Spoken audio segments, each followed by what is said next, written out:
नमस्कार, स्वागत है आपका इंडिया न्यूज 53 में। आपके साथ मैं हूं फिरदौस। आइए नजर डालते हैं आज की गतिविधियों पर। बुरहानपुर की टीआईटी कॉलोनी के रहवासी काफी लंबे अरसे से मूलभूत सुविधाओं के लिए तरस रही है। ये कॉलोनी ना ही नगर निगम में आती है और ना ही ग्राम पंचायत क्षेत्र में आती है। ऐसे में रहवासी मूलभूत समस्या से जूझ रही है। टीआईटी कॉलोनी के रहवासी 35 वर्षों से मूलभूत सुविधाओं के लिए तरस रही है। ये टीआईटी कॉलोनी के रहवासी अब तक नगर निगम को टैक्स देते आए हैं। जब इन्होंने मूलभूत सुविधाओं की मांग की तो नगर निगम का कहना है कि आपकी कॉलोनी हमारे क्षेत्र में नहीं आती। इसके बाद कॉलोनी वासियों ने पंचायत से गुहार लगाई, लेकिन पंचायत ने भी इन्हें लौटा दिया और कहा कि आपकी कॉलोनी पंचायत में नहीं आती है। क्षेत्रवासियों ने कलेक्टर से गुहार लगाने का मन बनाया है। अब देखना यह होगा कि कॉलोनी वासियों को मूलभूत सुविधाएं मिल पाती है या नहीं। ये तो आने वाला समय ही बताएगा। देखिए, वार्ड नंबर 11 टीआईटी कॉलोनी जो कि एमागिर के नाम से जानी जाती है। मेरी सिस्टर छोटी बहन जो है इस वार्ड की वार्ड मेंबर है। तो मूलभूत सेवाओं को लेकर के हमने कुछ जानकारी मांगी थी नगर निगम से एवं पंचायत से। तो दोनों भी तरफ से जवाब हमें यही मिला कि भाई आपका एरिया जो है हमारे एरिया में नहीं आता है। नगर निगम ने भी सूचना के अधिकार में हमें जवाब दे दी और ग्राम पंचायत एमागिर ने भी हमें जवाब दे दी। सरपंच सचिव ने हमको कोई मूलभूत सेवाएं नहीं मिल रही है।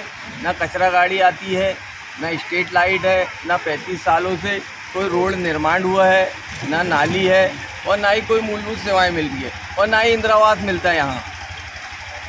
तो क्या चाहते हैं आप लोग?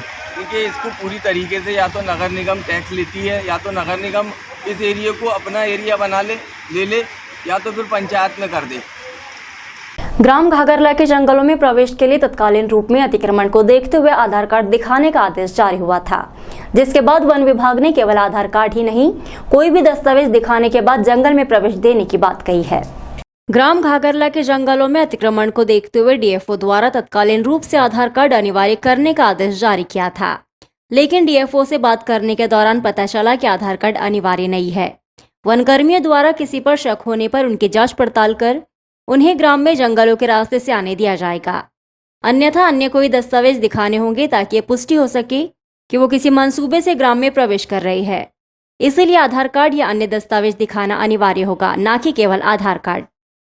समय में वहाँ पे हम लोग कुछ ऐसी इंपॉर्टेंट जगह सूचना मिली थी कि वहाँ से खरगोन से तमाम अतिक्रमणकारी उस रास्ते इन रास्तों के माध्यम से घाघरला में एकत्रित हो रहे हैं। तो तत्कालीन समय में व्यवस्था ये लगाई गई थी कि कौन लोग आ रहे हैं, क्या लगा रहे हैं। तो मेरे द्वारा बताया गया था उनको कि आप उनको जहां आपको बहुत शक हो, लगे कि ये बिल्कुल इस गांव का बिलोंग नहीं करता है, उसकी आव भाव से आपको समझ में आ जाए कि ये बाहर के लोग हैं, तो आप उनसे पूछ सकते हैं कि आप ना आधार कार्ड या कोई आइडेंटिफिकेशन दें, जिससे ये पुष्टि होगी कि आप यहाँ के हैं कि कहीं बाहर के निवासी हैं और यहाँ पे किस पर्पज के आ रहे हैं। इस चीज के लिए उनको निर्देश दिए गए थे। सर, मतलब आधार कार्ड अनिवार्य नहीं है? नहीं, ऐसा कोई मैंने नहीं कहा था। कोई भी आइडेंटिटी प्रूफ दिखा दें। हमारा बस उद्देश्य ये था कि हम इस बात की पुष्टि हो जाए कि ऐसा तो नहीं कोई अतिक्रमणकारी या कोई गिरोह आ रहा है जो घाघरला में उन जंगलों के रास्ते जा रहा है, वहां एकत्रित होकर भारी संख्या में, जिससे साईखेड़ा में उन जंगलों को नुकसान पहुंचा वैसे घाघरला के जंगलों को नुकसान पहुंचा दे।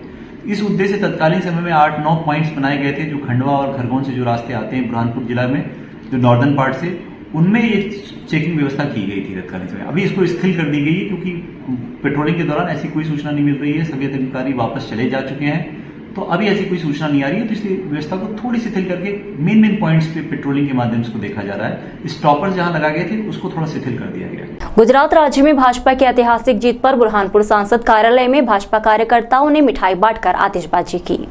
अमरावती रोड स्थित सांसद कार्यालय पर भाजपा के नेता और कार्यकर्ताओं ने गुरुवार को गुजरात विधानसभा में मिली जीत का जश्न मनाया और आतिशबाजी की और एक दूसरे का मुंह मीठा कर बधाई दी। कार्यकर्ताओं ने कहा कि जनता ने पीएम मोदी पर एक बार फिर भरोसा दिखाया है और उन्होंने विकास के नाम पर वोट दिया है। गुजरात चुनाव में बीजेपी ने गुजरात में एक नया रिकॉर्ड बनाया है। इस दौरान सम्मानित सांसद, प्रतिनिधिगण, पार्षदगण और कार्यकर्तागण मौजूद रहे। जन साहस संस्था द्वारा आज स्थानीय बस स्टैंड क्षेत्र में पहुंचकर बाल श्रम और भीख मांग रहे बच्चों का सर्वे किया गया। इस दौरान उन्होंने ऐसे बच्चों के माता पिता को समझाइश देकर बच्चों को शिक्षा देने हेतु प्रेरित किया। बुरहानपुर जिला प्रशासन के निर्देश पर गैर सरकारी संगठन जन साहस ने बस स्टैंड और आसपास बाल श्रम और भीख मांगने वाले बच्चों का सर्वे किया और जहां जहां बच्चे काम करते हुए पाए गए उनके अभिभावकों को अपने मासूम बच्चों को स्कूल भेजने के लिए प्रेरित किया। एनजीओ मैनेजर ने बताया कि शहर की कुछ स्थानों को चिन्हित किया गया है जहां पर छोटे छोटे मासूम बच्चों से भिक्षावृत्ति और मजदूरी करवाई जाती है, उनका सर्वे कर उनके माता पिता को अपने बच्चों को स्कूल भेजने के लिए आग्रह किया गया है।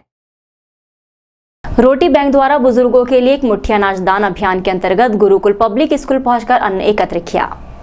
बुजुर्गों के लिए रोटी बैंक द्वारा एक मुट्ठी अनाज दान अभियान अंतर्गत गुरुकुल पब्लिक स्कूल लक्ष्मीनगर के विद्यार्थियों और शिक्षक शिक्षिकाओं द्वारा क्षमता अनुसार गेहूं चावल दान स्वरूप एकत्रित किए गए।